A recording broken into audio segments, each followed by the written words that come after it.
నువ్వు నాగుపావువి, నేను నాగోజీని. నాగుపాము నాగోజీ, నాగోజీ నాగుపావు. మరిద్దరి పేర్లు ఒకేలా ఉన్నాయి కదా. నాగుపావు నాగోజీ, నాగుపావు నాగోజీ. మరిద్దరికి ఒక పందెం. నువ్వు కూడా నాతో పాటు నవ్వుతావా? నవ్వుతావుగా? ఖచ్చితంగా నేనే పందెం గెలుస్తాను, నేనే పందెం గెలుస్తాను. ఓ బాబాగారు, బాబాగారు,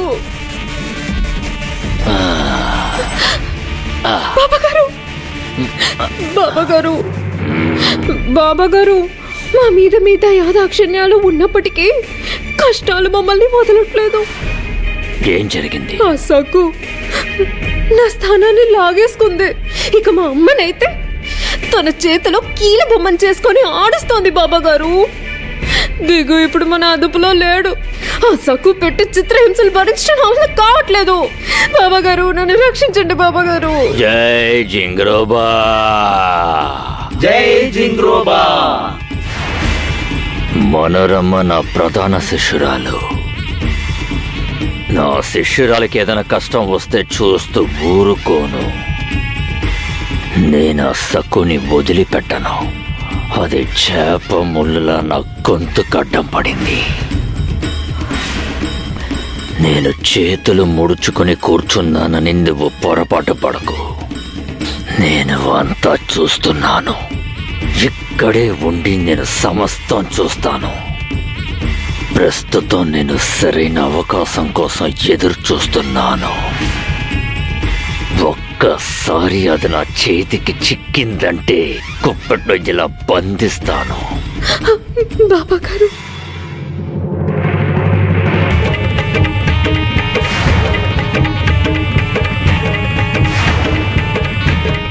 ఒక ముఖ్యమైన పని కోసం దీన్ని తెప్పించాను. నాకు అవకాశం దొరికిన మరుక్షణం కథ ముగిస్తాను.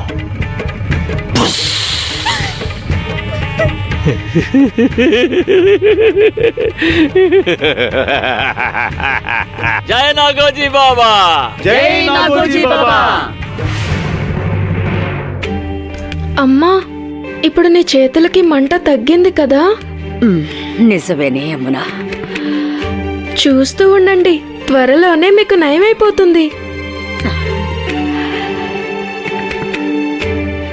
ఏమైంది?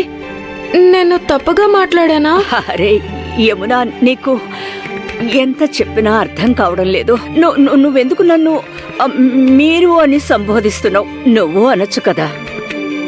నాకైతే నువ్వు అలా పిలుస్తుంటే విచిత్రంగా ఉంది. అమ్మా, నేను వద్దనుకున్నా నాకు తెలియకుండానే మీరు అంటున్నాను. చూస్తూ ఉండు, ఇంకో 2 రోజుల్లో నువ్వు లేచి నడుస్తావు. నా బంగారు తల్లి యమునా, నువ్వు నన్ను ఎంతో జాగ్రత్తగా చూసుకుంటున్నావు. అందుకే నేను త్వరగా కోలుకుంటున్నాను. రోజంతా సేవలు చేస్తున్నావు.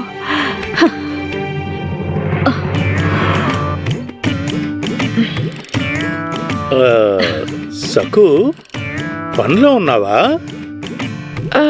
అమ్మా, నువ్వు విశ్రాంతి తీసుకో, కాసేపు నిద్రపో. మావయ్య గారు, ఏంటిది? మీ చేతులకి మొహానికి పిండి అంటుకుందేంటి? ఏం చెప్పమంటావు? పీత కష్టాలు పీతవి. సరే గాని ఇప్పుడు నువ్వు వదినకి నూనె రాసే పనిలో ఉన్నావా? అవును. సరే, త్వరగా రాయి. ఆవిడికి నూనె రాయడం చాలా ముఖ్యం కదా. సరే, మీరు ఇక్కడికి ఎందుకు వచ్చారు? ఏదైనా పనుందా? యమునా, ఇలా రా. ఆయన చూడ్డానికి బొంత కాకిలా ఉన్నాడు. బొంత కాకిలా. ఆయన పెద్ద చూదగాడు. ఏదో లాభాపేక్షతోనే ఇక్కడికి వచ్చుంటాడు. అయ్యో, అలాంటిదేం లేదు. అదేంటంటే సకు, మీ చిన్నత్తయ్య గారికి ప్రొద్దుటి నుంచి ఆరోగ్యం బాగాలేదు. అసలు లేవలేకపోతోంది. ఆవిడ చాలా నీరసంగా ఉంది. యమునా, ఆ పచ్చల నాటకాల రాణి దొన్నపోతు మీద వర్షం కురిసినట్టే కూర్చున్న చోటు నుంచి అస్సలు కదలదు. భార్యాభర్తలిద్దరూ కళ్ళబుల్లి కబుర్లు చెప్తారు. అస్సలకి ఒంట్లో బాగాలేదు కదా, అందుకే నేను వంటింట్లో పని చేస్తున్నాను. పిండి విసురుతున్నాను. పిండి నువ్వు రాసకు, నాకు చాలా ఇబ్బందిగా ఉంది. అలాగని నువ్వు నాకు వంట రాదనుకోకు. అది నాకు కూరలు తరగడం వచ్చు, పప్పు విసరడం వచ్చు. నేను కూర పులుసు కూడా చేయగలను. నేను రొట్టెలు కూడా చేయగలను. కానీ నేను ఈ పనులన్నీ నిదానంగా చేస్తాను, వేగంగా చేయలేను. పిండి విసురుతుంటే 2 చేతులు నొప్పి పుడుతున్నాయి. అలవాట్లేదు కదా. రొట్టెల పిండిలో నీళ్లు ఎక్కువగా పోసాను, జారుడుగా ఉంది. మావయ్య గారు, ఇందాకే నన్ను పిలిచుండొచ్చు కదా, మీరెందుకు ఇబ్బంది పడ్డారు? వద్దు, మరేం పర్లేదు. నీళ్ళని పోయాలో చెప్పు, రొట్టెలు నేనే చేస్తాను. ఏమిటో నాకు పిండి తడపడం చాలా కష్టంగా ఉంది, చేత కావట్లేదు. మావయ్య, నేనుండగా మీరెందుకు ఈ పనులన్నీ చేయటం? నేను చేస్తాను కదా. అమ్మా, నేను ఇప్పుడే వస్తాను. పద పద.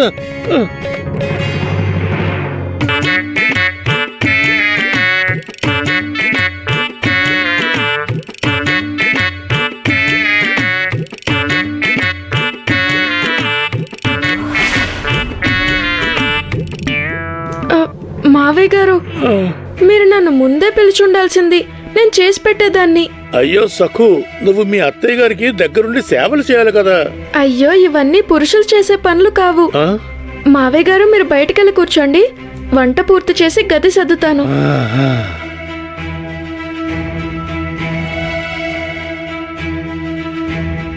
సక్కు వదినా, నాకేదన్నా పని చెప్పండి, నేను మీకు సహాయం చేస్తాను. ఏం చేయమంటారు? మరిది గారు, ఇప్పుడే నేను చిన్న మావయ్య గారిని బయటికి పంపించాను. మీరు కూడా బయటికి వెళ్ళండి, నేను ఒక్కదాన్నే చేసుకోగలను. మీరు చేస్తారు వదినా, కానీ నన్ను కూడా సహాయం చేయనివ్వండి. సాయం చేస్తే నాకు తృప్తిగా ఉంటుంది. తిరస్కరించకండి. మీరొక్కరే ఎన్ని పనులను చేస్తారు వదినా? నాకేదన్నా పని అప్పగించండి. అయితే సరే, వెళ్ళి ఎండు పుల్లలు తీసుకురండి. ఏంటిది? ఇది అసలు పనే కాదు. ఏదైనా పెద్ద పని చెప్పండి. చెప్తాను, ముందు ఎండు పుల్లలు తీసుకురండి, ఆ తర్వాత మిగతా పనులు చెప్తాను. సరే.